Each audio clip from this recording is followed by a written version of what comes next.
Hello, Matthew Williams here, with a quick, never quick video to say I am back from the tunnels of hell. I am back. And yeah, I must have put hairs on my chest or something because my voice is deeper, which means maybe an oncoming illness, or maybe it means I've regrown my testicles. I certainly needed them where we went recently.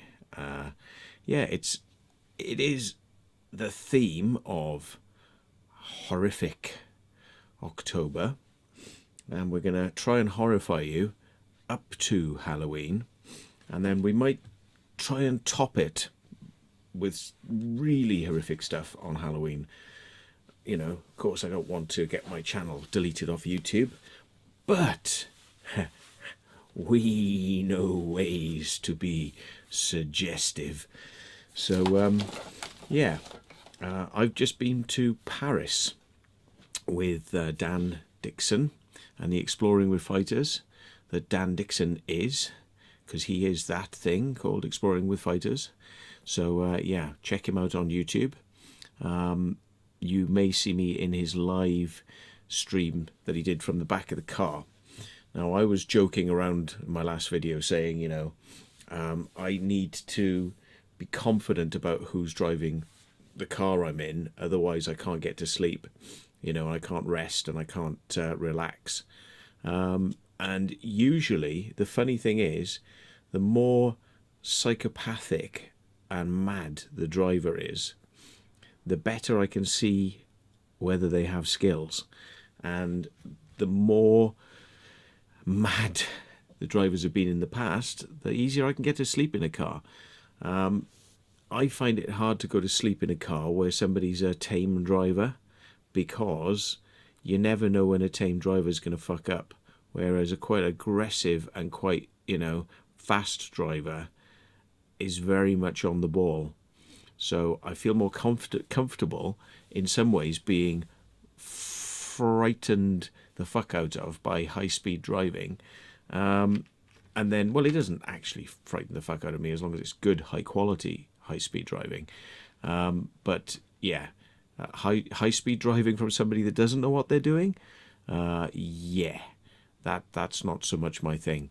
But I think Dan has impressed me. So yeah, I was comfortable being in the car with Dan, and he drives a monster Q7, which it's not bad. It's not bad acceleration. You know, I was like, you know, I'm not a fan of automatics. You can just shove that shit right where it belongs. But yeah, you know, I use about 300 brake horsepower, and you know, after you've lost about 180 brake horsepower of that into the automatic gearbox, yeah, it was still quite fast. Yeah, I'm a believer that, you know, if your engine is producing power, that power should make it to the wheels. So yeah, but yeah. Anyway, you know, it was a nice car, quite comfortable as well, even though it had leather seats. But then again, there I am, world's biggest hypocritical vegetarian that will eat meat when there's nothing else on the fucking menu. Yeah, this is not good. So anyway, of course, where was I and why was I horrified? Where was I horrified? Well, I was horrified by going to Paris. And although the place itself doesn't look too bad, I think, you know, there are a lot of the parts of it look a bit run down, and you know, but overall I think it's actually got a unique class to it. It's got a unique style and feel to it, which is not bad. It's not bad. I realise now that the French are being absolutely arse raped by their leaders, because yeah, their fuel prices are fucking high, right? I mean, we're talking mega high, you know, because euros are basically the same exchange rate at the moment as the pound. You know, it's like £1, €1, and they're on like 160, 175, you know, for fuel, yeah, you know, like LPG for cars, you know, which is like you know, 50, 60 pence over here. It's like 90 pence, £1 over there. You know, so fuel is fucking expensive in France. And I can quite see why the French population... God, I haven't got a tissue paper, I don't think. Hang on. I'm going to have to use this tumble dryer thing. Hey, it's horrify yourself on Matt's gonna smells so good.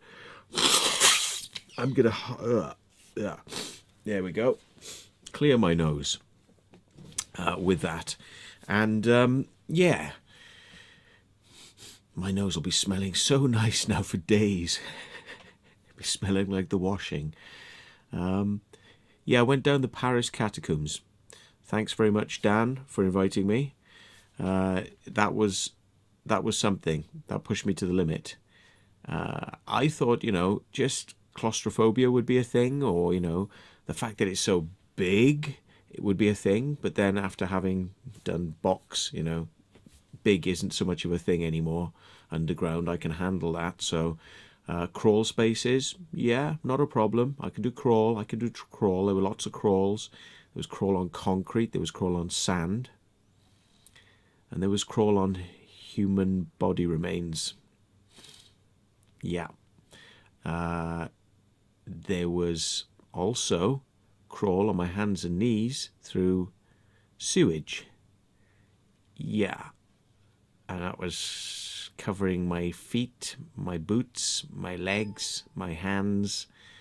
Well, hand, because I had to hold the camera in one hand whilst having a backpack, you know, weigh me down, and having to crawl down with my chin nearly in sewage. Yeah.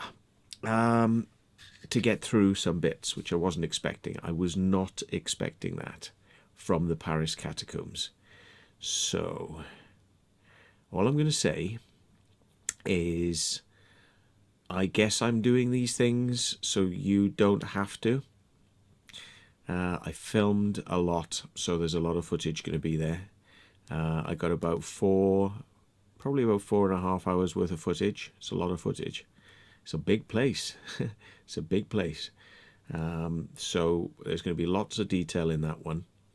And yeah, but after you've been crawling around in sewage, you're actually quite happy to just like swill yourself off in standing water, you know, that isn't sewage, that has just come down and dripped down, you know, and you get standing water puddles.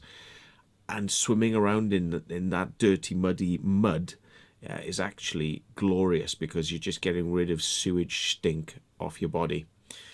And I'd never thought that, like, you know, swimming around in a standing water muddy puddle would actually be a relief, because that's not what I'd normally like to do if I could possibly help it. Now, hey, I didn't know that we'd need waders. I didn't know we'd need wellies. I thought it was all walkie, happy. It is not a comfortable experience if you don't like getting wet, if you don't like getting cold. Yeah, we were cold.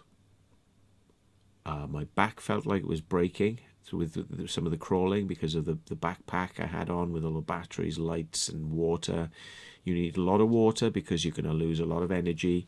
You need a lot of, you know, you need food or energy drinks and sugar and things. You know, you need stuff to keep yourself going, because it is hard work. 4 hours of walking, crawling, and carrying my gimbal for 4 hours, you know, and having to crawl with it out in front of me, you know, one hand, and crawl with a gimbal, and it was like my back is killing me. So, yeah. But we found a rather unique way of self-massaging yourself when emerging from said catacombs in Paris. We found a rather unique way to kind of shake out those aches and make yourself feel a little bit more happy. Because I was certainly tired when I came out, and the adrenaline was, just about running out. I think, I couldn't, kind of like get back to where we need to get back, and nobody's going to take us in a taxi. So, because we were stinking of shit and we were covered in mud, and it's like, what taxi driver would take us back? And we had several miles to get from where we were to our hotel. We only had the hotel for one night, but the reason we got a hotel in the first place is just because we knew we might need to shower. I didn't know how much I'd need to shower. But yeah, that was interesting. Very interesting. Not sure I'd recommend it to friends unless they're into Urbex, but I wouldn't recommend it to friends. I'd recommend it to Urbexers with a warning, but they kind of know what they're getting into, Urbexers. So but it's not one I would give to the faint heart of a heart. That one. We saw human bone remains and stuff underground, and I kind of found it, the concept of walking on them and crawling on them, which I tried to avoid, but in the end I couldn't avoid it, because of the areas we needed to go into and get through. You had to actually kind of do it, so I minimized what I was doing so that I was walking on the center of what looked like sand but is actually bone powder.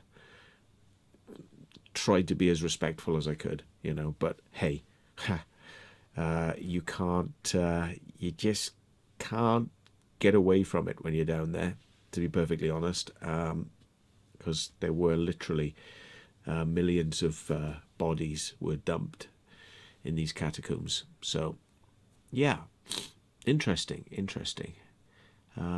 If I don't come down with some sort of infectious disease in the next couple of days, and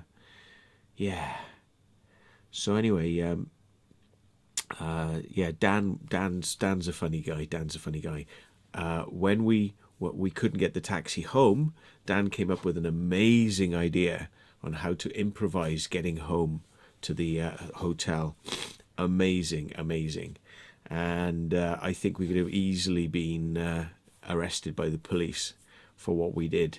And it was kind of funny, bordering on illegal.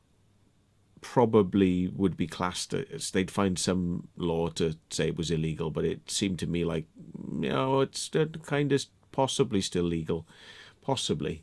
But we totally took the piss out of Paris. We totally took the fucking piss right out of Paris. We owned Paris, and I could quite imagine me being banned from going back there for what I got up to, and what some of us maybe did when we got out of the Paris catacombs. But anyway, I'll keep it as a bit of a surprise for you. But anyway, after, it's kind of like an assault on your system, right? You go down caves, it's an assault. You leave the caves, is another assault, and then by that point, it's like your guard is down. My guard was certainly down, and I was like, well, I just don't care anymore. I really don't care anymore. I don't care about Paris. I don't care about the Paris people, because I'd nearly got into a fight with somebody in the underground catacombs, because believe it or not, there are people who live down there, and they don't like visitors, and they don't like cameras. And I was going to fucking hit a woman over the head with my fucking camera. Yeah, that's how bad it got down there, right? I'll wait for you where you can see that one, yeah, right, where I'm gonna fucking hit her in the face with my camera, yeah. So yeah, bear in mind, I'm trying to horrify you here. The contents of the video may not represent some of the things I've quite told you, but I'm not playing it down. It's just not quite exactly how I am telling you here. But trust me, the actual story is just as bad as the implied story. Okay, trust me, everything we did was fucking bad. Was bad from start to finish. Fast driving, caving, dead bodies, sewage, wanting to kill people in the fucking caverns, you know, and getting quite angry. And then Dan was, tone it down, Matt, tone it down. And I'm like, I'm not fucking toning it down. And I said, I said to him, I'm fucking toning it down. I'm a fucking werewolf. And he said, you're not a fucking werewolf, mate. You don't look fucking werewolf. You look with your bald head. You ain't got no fucking hair. And I'm like, I fucking give you some fucking hair and fucking my hairy fucking chest and my fucking legs and my fucking hairy fucking shoulders with fucking all my fucking shit. Yeah. Well, it's not as bad as some people, but anyway, yeah. Yeah. So I said, yes, Dan, I am slightly hairy, but I'm no fucking hairy Krishna, I can tell you. You get me fucking going. Yeah. So anyway, watch this space. It'll be coming soon. I don't know. Soon it'll be in the next. I don't want to put it out before Dan's video. Maybe we'll put it out on Halloween to shock the shit out of you guys. That you know, yeah. We need to up the ante. So unless I can get something that's nastier than that by Halloween, it will go up just before Halloween or on Halloween. But let's try. Let's see whether we can get some more horror on this channel. And nobody took me up on my challenge of horrify me with your animal stories where you've accidentally had animals run out in front of you on the road. I mean, you know, and they didn't fare very well. Yeah. But nobody took me up. Everyone said, Matt, that you've gone too far this time. You've lost the plot. It's just, you know, for effect, guys. Come on, horror, you know. I mean, life is horrible. I was watching a video earlier on where this bloke got strep A and his missus just thought he had a cold, so she didn't do anything even though he was turning purple, you know, and kind of like, in the end, when he was nearing possible death and going unconscious, she rang the ambulance and they came, but you know, had to cut off all his limbs, and basically a lot of his face was eaten away, so he's got a kind of like vagina mouth now, which looks like a fucking big rubber vagina that you could kind of like part it and stick your dick in. So yeah, that's pretty horrific, and that's perfectly allowable on YouTube. Yeah, that sort of horror is allowed because it's like tasteful and respectful, when in fact all it really is just like gawping at a dead person who's lying in the street and going, ooh, I'll take a photo of that and stick it on my Instagram. That's all it is, right? I mean, it's, you know, it's like the circus of the freaks. Yeah, it's the freak show.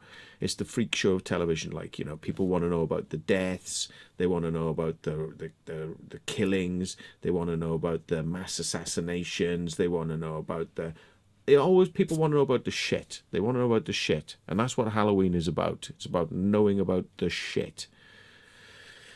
So, don't take it so serious. That's all I can say. Don't take it so serious, because you, the viewers of these TV programs who make them popular, which is why they keep making them, because they're so popular, it's actually your fault, not mine. Okay, I take zero responsibility for the shit you obviously like watching, because otherwise it wouldn't be popular. And I was looking at the view figures for this video where this guy, what's his name? I will find it so that you can, oh, how am I going to find it now? Hang on. Let me see if I can find this so that you can go and horrify yourself with it. Here it is. Okay. The video's called The Extraordinary Case of Alex Lewis, brackets, miracle documentary, close brackets, real stories. And it's by a channel called Real Stories. Now, here we go, right? This channel has a lot of stuff on it, okay?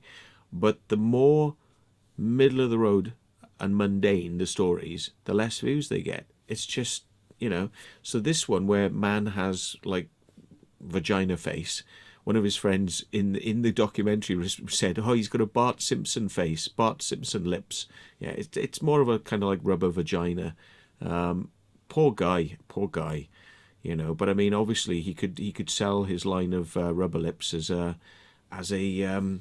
fleshlight, like you could have the Alex Lewis fleshlight, as well as the anal fleshlight and the vaginal fleshlight. You could have the Alex Lewis fleshlight.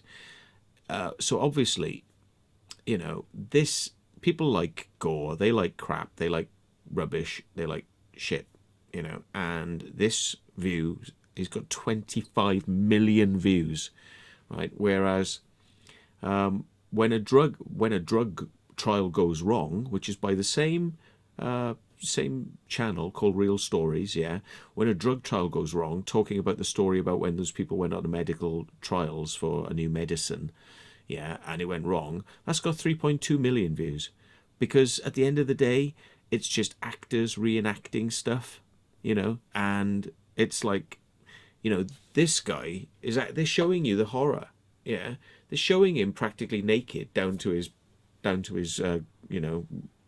his pubes, yeah, with his limbs all hacked off, yeah. I mean, this is what people want. They want this stuff, yeah. It gets more views. So, I'm really sorry if I offended people in my last video, because I have said many times over the years when I've been doing these YouTube videos, I really have got a kind of warped mind, and I will watch things like that. And my mind got warped back in Wales as a kid. Started off with like, people sort of saying, I've got a porno movie. And then it was like, yeah, oh my God, people having sex. You get bored of that, like, 20 minutes of that and you're fucking bored. And then it got up the ante then. Somebody said, oh, I've got something that's much, much madder than a porno. Have a look at this. And then showed me Animal Farm. That absolute masterpiece of cinema. Well, it's not really a movie. It's just a collection of nasty clips. And there was a thing called Faces of Death was stuck on after it. So it's like you had Animal Farm, then Faces of Death, which is like, as somebody that doesn't really like eating meat anymore, I mean, seeing all the gore and meat production techniques and things that was in that was like, oh my God, so it's like, but you can see at an early age, probably like, 12 or 13 years of age, people were handing around videotapes like that to children and going, hey kids, look at this, yeah, which is pretty sad. But that's where I kind of say, I think the road went downhill for me pretty much after my mind was seared with 300-degree heat of naughty things.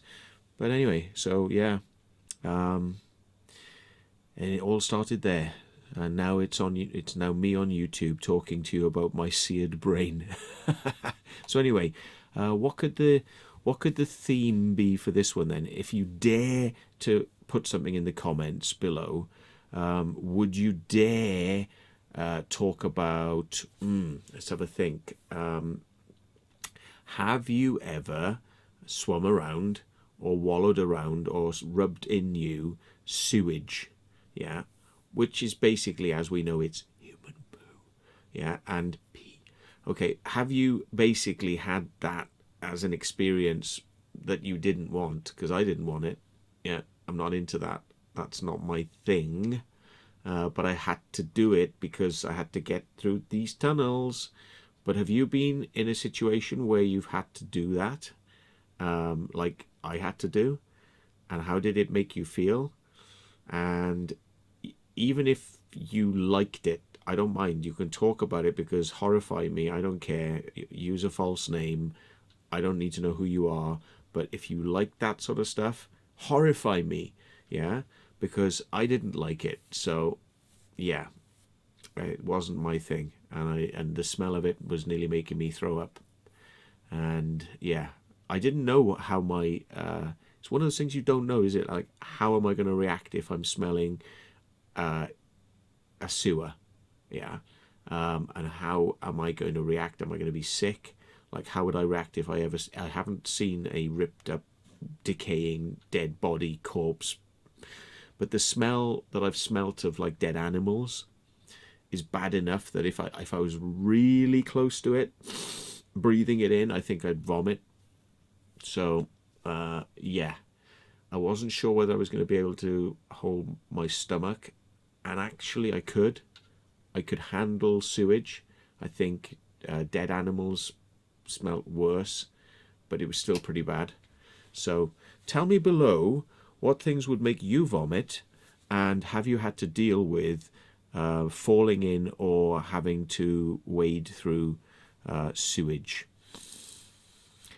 And we're talking about no wellies. We're talking about it's getting on your skin. Yeah, you are in it, and it's on you.